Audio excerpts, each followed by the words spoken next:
Sandali, may bumabaklas na isa. Sino yun?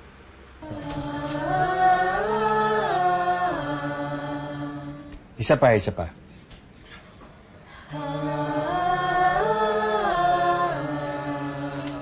JC, buwelo, hinga ng malalim bago niyo bitawan. Okay? Isa pa.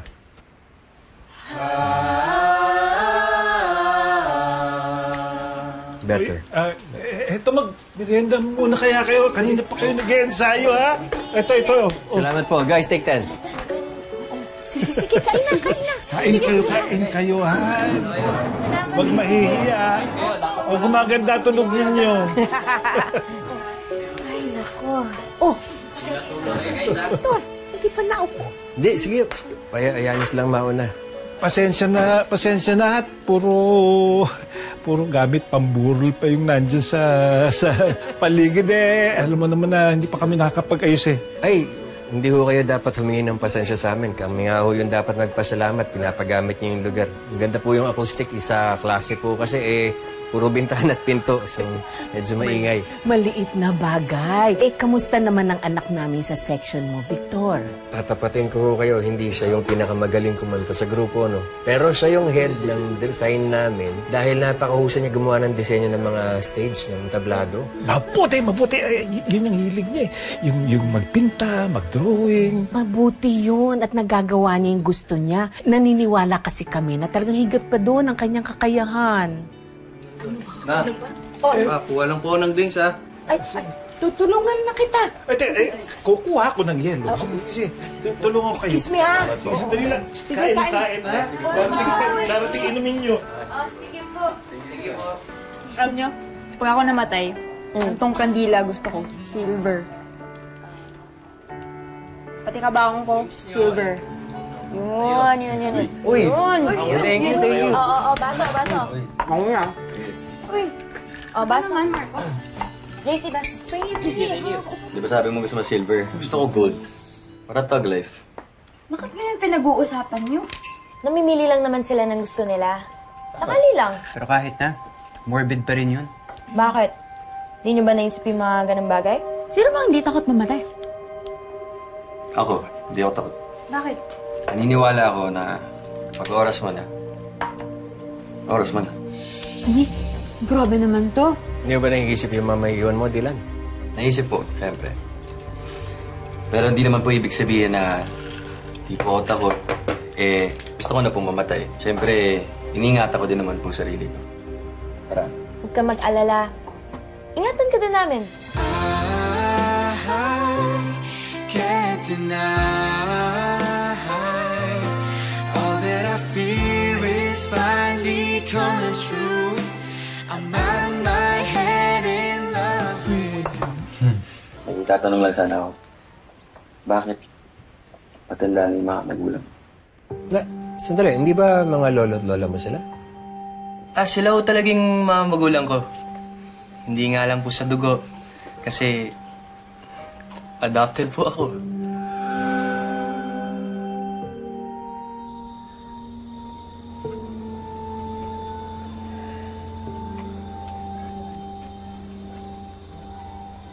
Limang anak na po ang nawala kina mama at papa. At nang mawala ang pinakahuli, ako ang naging pang-anim.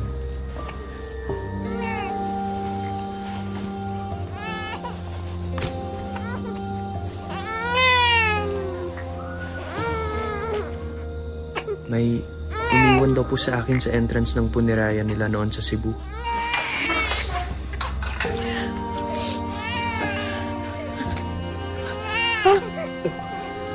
Bata!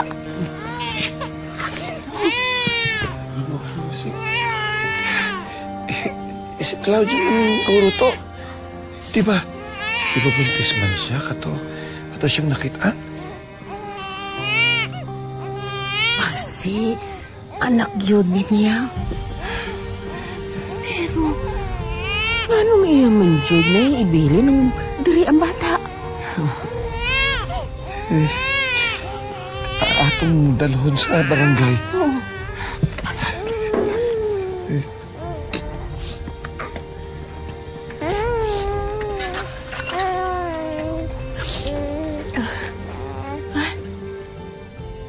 Pero wala daw maayos na pag-iwanan para sa isang sanggol doon.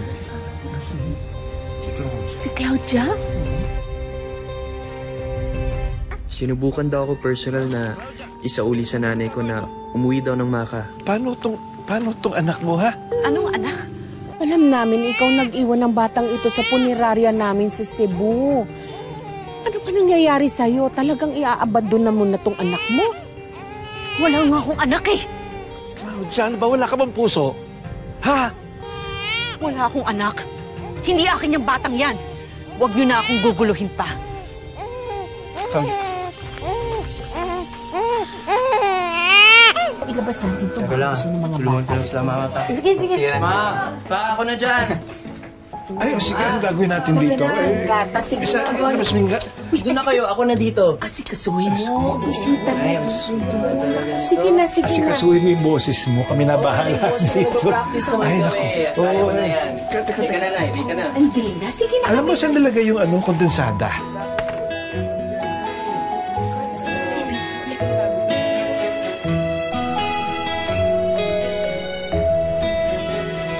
Yung mga itong anak natin, ano? Kaya bata-bata pa, kahilig na talaga mag-drawing. Maobitaw, maayo kaayo siya, Ana. Iyang art. Naku, eto, tignan mo.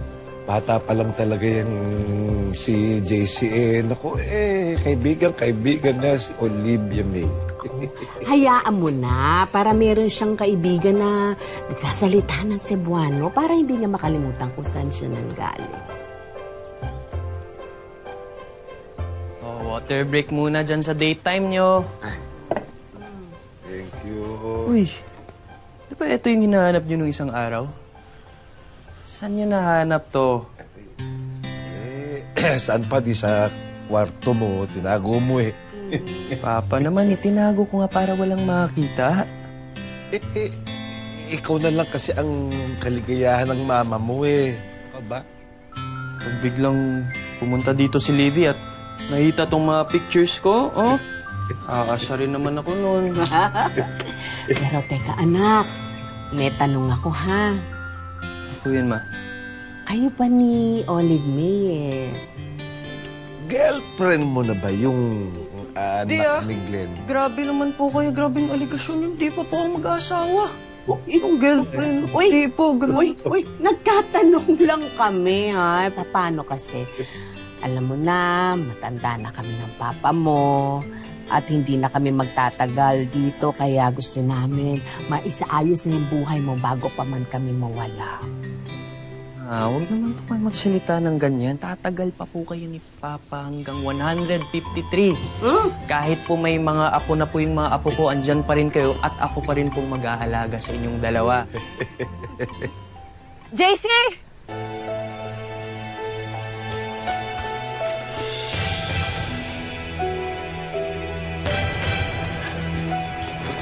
JC, anak!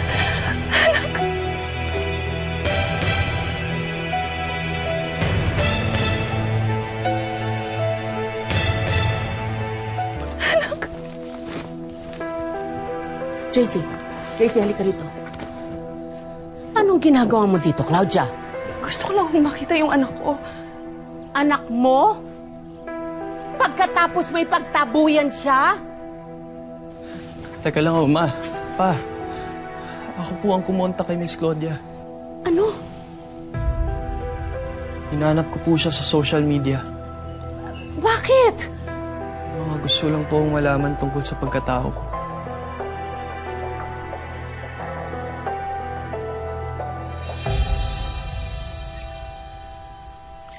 Maaga akong nabuntis ng isang lalaking may asawa na. Hindi ko alam ang gagawin ko noon kaya. Kaya inabandon na mo ang anak mo dun pa sa burol ng anak ko. Pagkatapos, pinagtabuyan mo siya nang dinala namin siya dito sa Maka para isauli sa'yo. Bata pa ho ako noon, Ma'am Delphine, Aling Rosing. Ginawa ko lang ho yung inaakala kong tama. Yung iwan siya sa inyo, yung ibigay siya sa inyo. Nawalan ho kayo ng anak na mahal ninyo. Ako naman nagkaroon pero hindi ko kayang alagaan. At alam ko, hindi ko siya papabayaan, kaya patawarin niyo po ako. Patawarin mo ako, JC. Hindi ko po alam kung anong isasagot ko. Pero ang alam ko lang, parang may nabuong parte na nawawala sa pagkatao ko.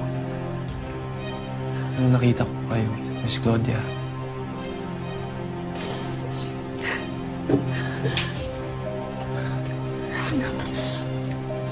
Tawagin mo na lang ako, Mami Claudia.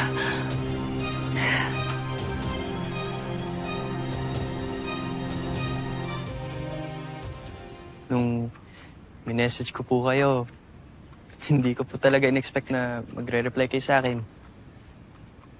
Tapos, ayun, nagsunod-sunod na rin po yung pag-usap natin.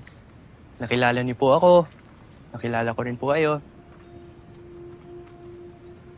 Maraming salamat po na hindi niyo po ako pinagtabuyan. Dito ko sa Maka nakilala ang tatay mo.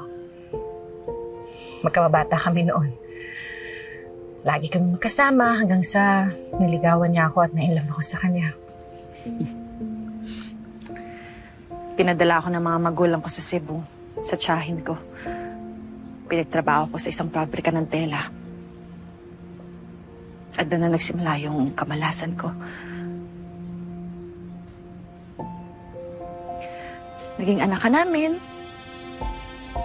At gusto niya ipalaglag kita.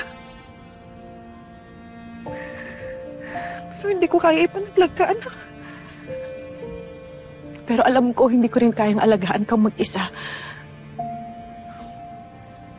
Kaya ibinigay kita sa mga taong alam kong kayang-kaya kang mahalin ng buong buo.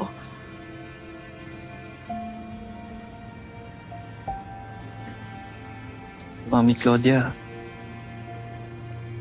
worth it pa na iniwan niyo ako?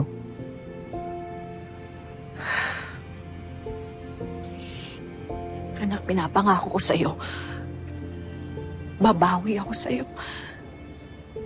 Sumama ka lang sa akin sa Japan. Nasabi ko na rin sa asawa ko yung tungkol sa'yo at willing siyang ampunin ka para maging legal ang stay mo doon. Di ba, sabi mo, gusto mong maging cartoonist tapos mag-drawing-drawing para sa mga comics? Opo. Madali kanyang maipapasok sa ganun trabaho dahil marami siyang kakilalang nagtatrabaho sa mga animation studios. Totoo po ba? Oo. Matutupad na yung mga pangarap mo. Tutuparin ko para sa'yo. Basta sumama ka sa akin. Maging pamilya tayo ulit. Tayong dalawa. Sa Japan.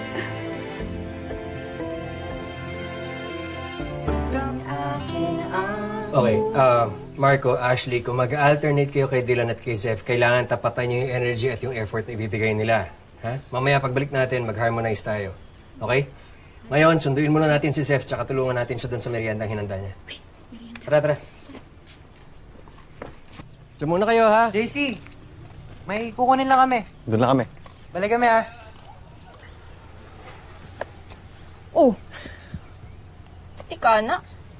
Makapag-abroad na ka. Nanindot pa dyan kay Japan. Mga lagi. Pero, siyempre, isa na ako kaya biyaan sila mga magpapa, eh.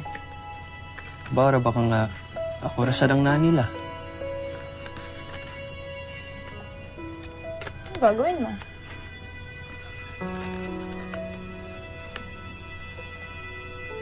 Gusto ko pang makilala si Mami Claudia. At siyempre, magagawa ko lang yun pag sumama ako sa kanya.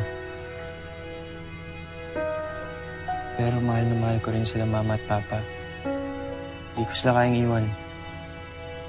Alam mo, kung ano magpapagaan sa loob mo, JC, doon ka. Kasi wala naman sa dugo ang pagiging kaanak o magulang. Nasa kung paano ka minahal at inaruga ng tao. Nasa puso. Tsaka, tignan mo nga yun, no? Alagang-alaga ka nga ng mama at papa mo, eh. Tas ako, pati ulam nga sa bahay, eh. Kalimutan akong tiran. Kaya, sobrang swerte mo talaga. Kahit kanino ka sa kanila mapunta. Wow, tama dyan kay Olivia. Iskan ka, drama-drama na rin mo. Siyempre, andito ka pa rin. Ikaw pa ba? Faithful kita, siyempre naman. Nga? Sa kasing-kasing, mahimo bang ikaw na lang ang ako? Ikaw nga, may permanent ka na naman ang baho mo. Gusto ko siyang makasama. Gusto ko maging pamilya kami. Ano yon? Bigla kang babalik dito pagkatapos kukunin mo yung anak namin? Pagkatapos mo siya i-deny na siya ay sa'yo? Kaya nga gusto kong bumawi eh. Gusto ko siyang bigyan ng magandang buhay. Kinugulo mo ang isip ng anak namin. Anak ko siya. Hindi mo siya anak ko. Iniri mo lang siya. Ha?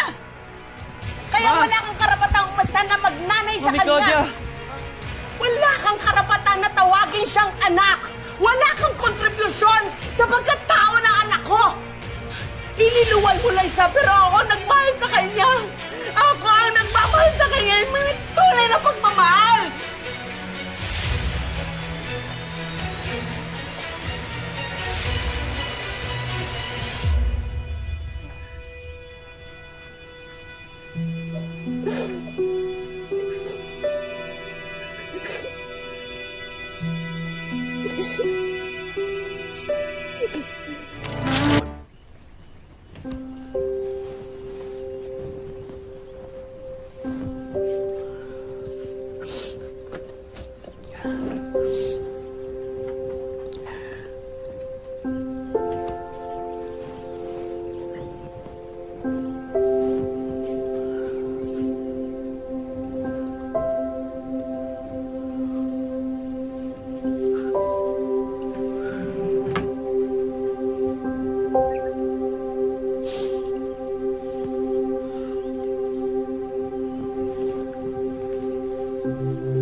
John Clifford, biyaya siya sa atin ng Panginoon at ni Jesus Christ. Pareho silang JC.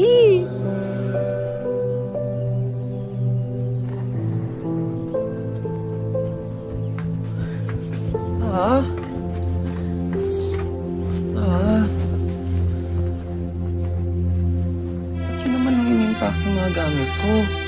Mahal na mahal kita.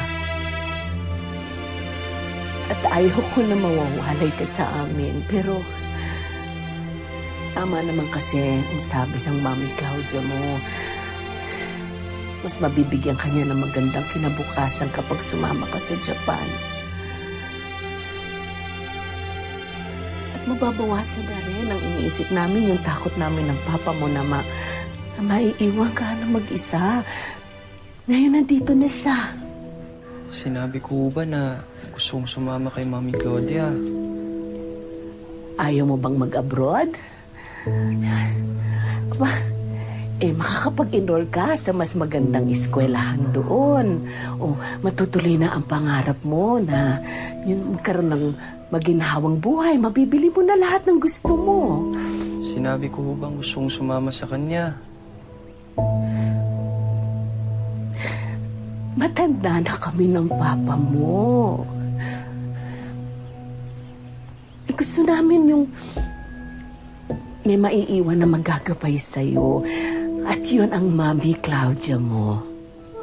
Di naman po ipamigay, Ma. Kailan mo ni Papa meron ako. Tignan niyo po ito, Ma. Pinascan ko na yung mga photos natin sa photo album. Para bukas, i-upload ko lang sa social media yan.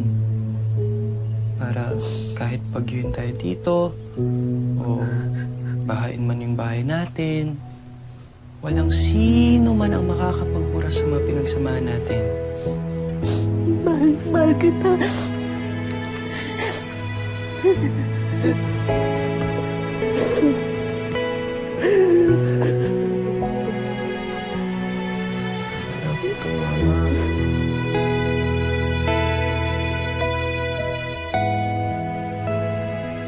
Konti na lang makukumbisi ko na si JC na sumama sa akin sa Tokyo. Basta, hintayin niyo ako sa airport, ha? Gagawin namin siyang boy para sa asawa ko at mga anak niya. Gusto kasi ni Akihiro mapagkakatiwalaan yung katulong namin. Aba, hindi naman pwedeng ako lang yung inaalila ng asawa ko at ng mga anak niya, no? Oo na. Sige na. Basta magkita lang tayo sa airport, ha? Okay.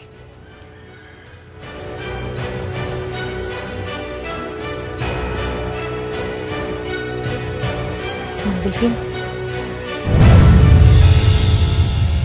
Pwede bang mahalin kita nang higit pa sa kay... Ano? Sige. Mang Delphine, sandali! Mang Delphine, hayaan niyo ho ako magpaliwanag. Paliwanag? Ha? Ano papaliwanag? Ha? Ano papaliwanag mo? Nabalak niyong gawing alipin ang anak ko sa Japan? Ha? Hindi ho yun ang ibig kong sabihin. Ano? Mami, totoo po ba? Ayan, sige. Sabihin mo sa anak mo na kaya mo siya isasama sa Japan dahil pagod na pagod ka na sa pagsisilbi sa asawa mo at sa pamilya niya. At wala kang balak na tuparin ang pangarap niya na alagaan siya doon. Ang balak mo lang ay isama siya doon para pagsilbi. Bakit magsalita kayo? Bakit para ang sama-sama ko? Masama ho ba na humingi ako ng tulong sa sarili kong anak? Paano ako? Paano ako na nahihirapan din? Kita mo na? Nagiging anak mo lang siya kapag maginhawa sa'yo. Hindi ka talaga naging ina sa kanya, kaya hindi mo makukuha ang anak namin. Hindi mo siya anak. Ako ang nanay niya. Anak ko siya. Hindi. Si Rosel ang nanay niya! Wala kang anak na iniwan dito. Ginawa ko lang yon dahil wala akong may pambubuhay sa kanya noon. Pero ngayon, kaya ko na ibigay sa'yo lahat, anak. Kaya ko na ibigay sa'yo lahat ang gusto mo. Hoy! Magtigil ka sa pangako na hindi naman totoo. Kaya mo sinasabi yan kasi gusto mo ikaw ang piliin niya. Sali ka na. Sumama ka na sa akin sa Japan. Sumama ka na sa akin, anak. Walang ina nag-aabandonan ng kanyang anak. Hindi mo siya makukuha. Tama na po. Tama na po. Hindi! Ano ko sa akin? Sasagot naman ko siya! Mama na, sasaktan yung bata eh.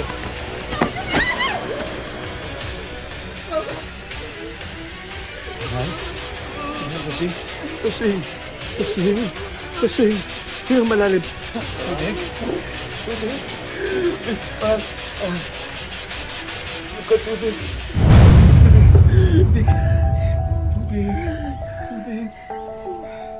Tanda na ho ang nanay ko. Wala siyang kalaban-laban. Ba't mo siya tinulak ng ganun? Hindi ko sinasadya, pero JC, panahon na para magdesisyon ka.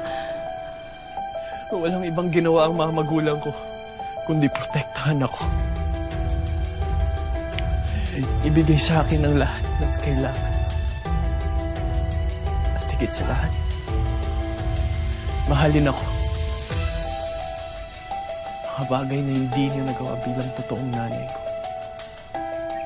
Wala kang karapatang saktan sila. Kinontak ko po kayo dahil gusto kong magpasalamat. Maraming salamat dahil iniwan niyo ako sa kanila. Napatunayan na ng puso ko na sila ang magulang ko.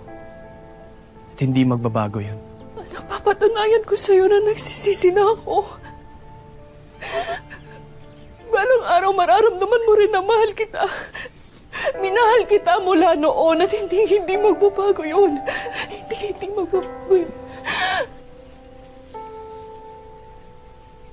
Siguro nga po.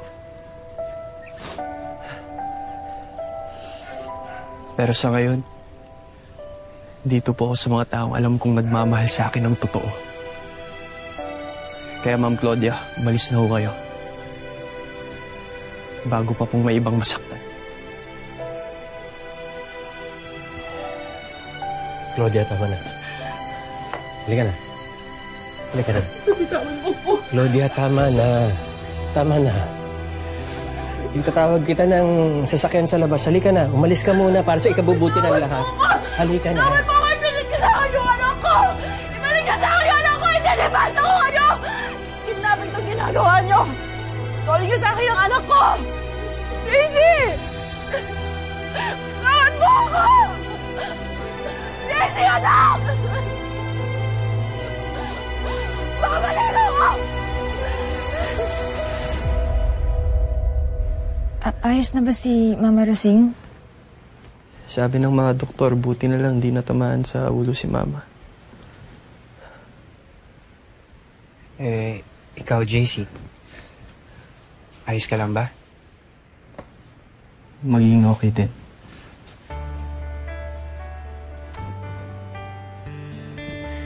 JC, alam mo, swerte mo na. Tama. Nagagawan ka pa ng mga magulang mo eh. Tapos nagkukontes pa sila kung sino mas may mahal sa'yo. Hindi, okay din. Uy, sali naman kami dyan.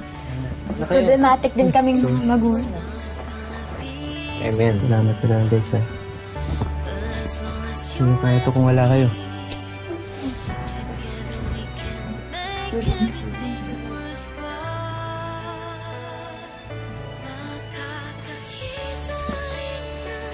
Sir V? Kayo ho ba yung tatay ko? Ha? Sabi ko kasi ni Mami Claudia, taga dito daw yung tatay ko. Tapos iniwan siya para mag-abroad. Mukhang kayo lang po kilala niya dito. Tagal ko nang kilala si Claudia. Iba yung alam kong naging boyfriend niya. Nag-abroad din yun. Pero ngayon, nasa Maynila na yata. Si Nick De La Paz.